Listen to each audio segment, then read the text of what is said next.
श्री स्वामी समर्थ यावर्षी नवरात्रोत्सवाची सुरुवात 22 सप्टेंबर पासून होणार असून विजयादशमी जी 2 ऑक्टोबरला साजरी केली जाईल। नवरात्रोत्सव हा हिंदू धर्मातील अत्यंत श्रद्धेने आणि भक्तिभावाने साजरा केला जाणारा सण आहे। देवी दुर्गाच्या विविध रूपांची आराधना करण्याचा हा 9 दिवसांचा पवित्र काळ असतो। या नवरात्राला शारदीय नवरात्र असे म्हणतात। श्रीमद देवी भागवत या ग्रंथानुसार देवी दुर्गाचं आगमन व प्रस्थान कोणत्या वाहनावरून होते यावरून त्या वर्षातील घटनांचा आणि सामाजिक परिस्थितीचा अंदाज लावला जातो।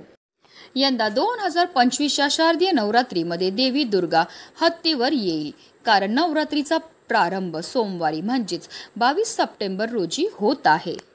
कारण देवी भागवत पुराणानुसार सोमवारच्या दिवशी नवरात्र सुरू झाल्यास देवीचं वाहन हत्ती असेल। देवी दुर्गा हत्तीवर स्वार होऊन येतात तेव्हा याचा अर्थ देशात दूध उत्पादनात वाढ होते आणि धनधान्याची समृद्धी प्राप्त होते। तसेच यावेळी विजयादशमी ही गुरुवारी आली आहे, म्हणजेच 2 ऑक्टोबर रोजी आहे। या परिस्थितीत दुर्गा देवीचे जाण्याचं वाहन हे मानवी वाहन असेल, ज्यामुळे लोकांना सुख आणि शांतीचा अनुभव होईल। हा काळ खूप भाग्यशाली असेल। यंदा नवरात्री उत्सव खास असणार आहे, कारण हा उत्सव 9 दिवस नव्हे तर 10 दिवसांचा असणार आहे। त्याचे कारण म्हणजे यंदा तृतीया तिथी ही 2 दिवस असणार आहे, म्हणजे 24 आणि 25 सप्टेंबर रोजी दोन्ही दिवस तृतीया तिथी असेल। त्यामुळे यंदा 10व्या दिवशी विजयादशमी म्हणजेच दसरा असणार आहे। यंदा घटस्थापनेचा शुभ मुहूर्त 22 सप्टेंबर रोजी सकाळी 6:09 पासून ते सकाळी 8:06 असणार आहे। याशिवाय घटस्थापनेचा अभिजित मुहूर्त सकाळी 11:49 पासून ते दुपारी 12:38 असणार आहे। अभिजित मुहूर्त हा दिवसाचा सर्वात शुभ काळ असतो। या काळात तुम्ही घटस्थापना करू शकता।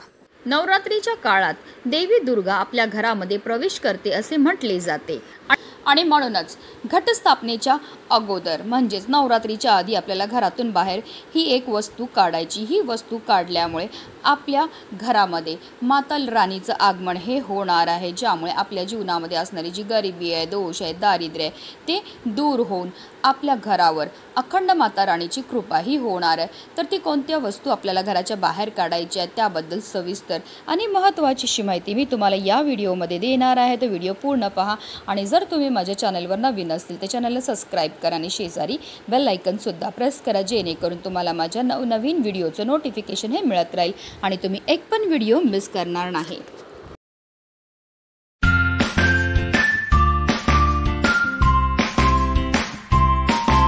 नवरात्रीच्या या 9 दिवसामध्ये दुर्गा देवीच्या 9 रूपांची पूजा ही केली जाते। त्यांची पूजा केल्याने घरामध्ये सुख समृद्धी येते।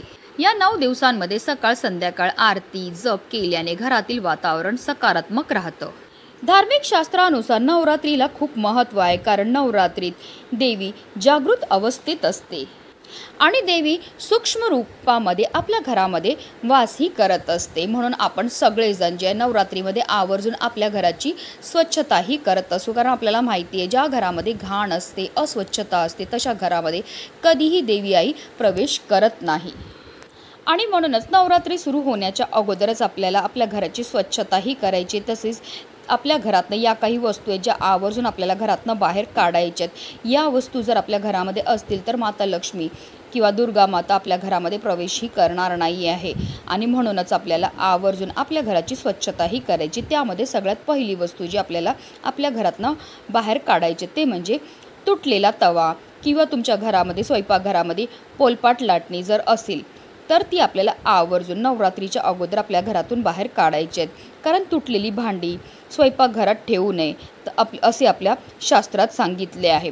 त्यामुळे घरात दोष लागतात आणि दारिद्र्य येते, कारण आपल्या स्वयंपाकघरामध्ये माता अन्नपूर्णेचा वास असतो आणि माता अन्नपूर्णा म्हणजे साक्षात माता पार्वतीचं स्वरूप आहे। आणि जर आपल्या स्वयंपाकघरामध्ये तुटलेली फुटलेली भांडी असतील तर त्यामुळे आपल्यावर अन्नपूर्णा माता ही रुष्ट होते।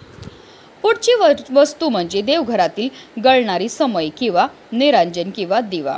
आपण दररोज देवपूजा ही करत असतो, म्हणून आपल्याला देवघरामध्ये जो आपण दिवा वापरणार आहेत, निरांजन वापरणार किंवा अगदी समई वापरणार ती व्यवस्थित पाहून घ्यायची आहे.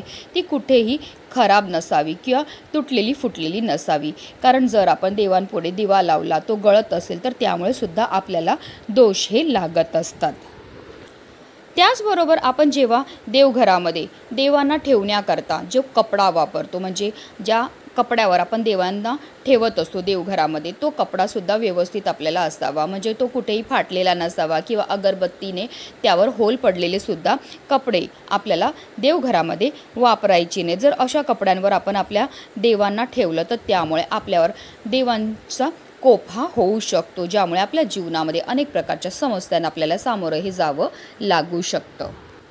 त्याचबरोबर आपल्या घरामध्ये जिथे आपण कचरा टाकतो, जी कचरा पेटी असते ती कधीही तुटलेली नसावी. जर आपण तुटलेली कचरा पेटी आपल्या घरामध्ये ठेवली तर त्यामुळे सुद्धा आपल्या घरामध्ये नकारात्मकता वाढते.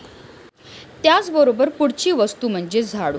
झाडूला माता लक्ष्मीचं स्वरूपसुद्धा म्हटलं जातं. दिवाळीमध्ये आवर्जून आपण झाडूची सुद्धा पूजाही करत असतो, म्हणून जर तुमच्या घरामध्ये तुटलेला खराब झालेला झाडू असेल तर तो तुम्हाला आजच बदलून टाकायचा आहे, कारण असं आपल्या शास्त्रामध्ये सांगितलेलं आहे, कधीही घरामध्ये तुटलेला झाडू हा ठेवू नये. जर आपल्या घरामध्ये तुटलेला झाडू असेल तर त्यामुळे आपल्यावर माता लक्ष्मी ही रुष्ट होते, ज्यामुळे आपल्या जीवनामध्ये गरिबी आणि दारिद्र्य हे येऊ शकतं. त्याचबरोबर आपल्या घरामध्ये कधीही तुटलेले चप्पल किंवा बूट ठेवू नये. जर तुमच्या घरामध्ये तुटलेले चप्पल किंवा बूट असतील तर त्यामुळे तुमच्या घरामध्ये दारिद्र्य येतं. जर तुटलेले चप्पल असतील, शूज असतील तर त्यांना तुम्ही एकतर शिवून घ्या, नाहीतर ते फेकून द्या. त्याचबरोबर चुकूनही आपल्याला दुसऱ्यांचे चप्पलसुद्धा घालायचे नाही आहे. जर कळत नकळत आपण दुसऱ्यांचे चप्पल घातले तर त्यामुळे त्यांचे दोष हे आपल्याला लागत असतात. त्याचबरोबर ज्या बंद पडलेल्या इलेक्ट्रॉनिकच्या वस्तू असतात, जसं की घड्याळ आहे, टी व्ही आहे, फ्रीज आहे, वॉशिंग मशीन आहे किंवा इतरही कोणत्या वस्तू असतील ज्या बंद पडलेल्या असतील त्यासुद्धा तुम्हाला घरातून बाहेर काढून टाकायच्या आहेत, कारण वास्तुशास्त्रानुसार तुटलेल्या वस्तू असतील जर आपल्या घरामध्ये तर त्यामुळे आपल्याला आर्थिक समस्यांना सामोरं हे जावं लागू शकतं. त्याचबरोबर तुटलेला आरसासुद्धा आपल्याला चुकूनही आपल्या घरामध्ये ठेवायचा नाही. त्यामुळे आपल्या घरात नकारात्मक शक्ती वाढते आणि आपल्या परिवारात समस्या येऊ लागतात. त्याचबरोबर जर आपल्याकडे बंद पडलेली घड्याळं असतील तर तीसुद्धा आपल्याला आवर्जून बाहेर काढून टाकायची, कारण जर आपल्या घरामध्ये बंद पडलेली घड्याळं असतील तर त्यामुळे आपल्याला कोणत्याही कार्यामध्ये यश हे मिळत नाही. कायम आपल्या आयुष्यामध्ये समस्या ह्या निर्माण होतच राहतात. तसेच फोटो फ्रेमला जर तडा गेलेली असेल तर तीसुद्धा तुम्हाला तुमच्या घरातनं काढून टाकायचं. त्यामुळे सुद्धा तुमच्या कुटुंबावर समस्या ह्या येण्याची शक्यता असते. तसेच जे फाटलेले कपडे आहेत ते सुद्धा आपल्याला घरामध्ये ठेवायचे नाहीत. बऱ्याच लोकांना ती सवय असते की बाबा कपडे जुने झाले आहेत, फाटले आहेत, तरी ते एखाद्या खोलीमध्ये किंवा कपाटामध्ये आपण अडगळीच्या जागेमध्ये ठेवून देतात. पण असं करू नका, यामुळे सुद्धा आपल्या घरामध्ये दारिद्र्य हे येऊ शकतं. तसेच महाभारताची युद्धाची चित्रामुळे घरामध्ये क्लेश निर्माण होतात. नटराजाची मूर्ती ही विनाशाचे प्रतीक आहे. तसेच हिंस्त्र प्राण्यांचे चित्र आपल्याला चुकूनही आपल्या घरामध्ये ठेवायचे नाही आहे. त्यामुळे आपल्या घरामध्ये कायम कलह हा होत असतो. तसेच ताजमहलचे चित्रसुद्धा आपल्याला चुकूनही आपल्या घरामध्ये ठेवायचं नाही आहे, कारण तो एक मकबरा आहे. तसेच आपल्याला काटेदार झाडांचे चित्रसुद्धा आपल्या घरामध्ये ठेवायचे नाही आहे. त्यामुळे आपल्या जीवनामध्ये काटे पेरले जातात.